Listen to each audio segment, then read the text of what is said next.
আসসালামু আলাইকুম, আপনাদের সকলকে গল্পের গলির ফুলের গল্পে স্বাগত জানাচ্ছি।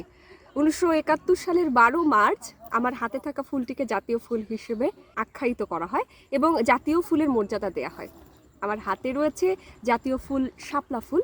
এটি ফোটার সময় সারা বছরই, কিন্তু বেশিরভাগ সময় ফোটে বর্ষা এবং শরৎ ঋতুতে। মূলত ভোরবেলায় ফোটে এই ফুল এবং সূর্যের আলো বাড়ার সাথে সাথেই এটির পাপড়িগুলো বুজে যায়। এই ফুলের যে দক্ষিণ এবং পূর্ব দিকের অঞ্চলগুলোতে অনেক জায়গাতে এগুলোকে নাইল বা নাল হিসেবে আখ্যায়িত করা হয়।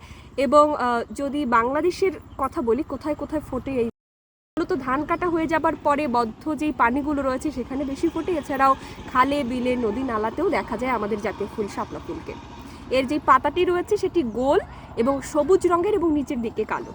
এবং আপনাদের যদি এই ফুলের সৌন্দর্য উপভোগ করতে চান তাহলে আপনাকে চোখ রাখতে হবে আমাদের বাংলাদেশের নদী নালা খালে বিলে এবং এখন যেহেতু ধান কাটা হয়ে যাচ্ছে সেই ধান কাটার পরবর্তী যে পানিটুকু জমবে সেখানে।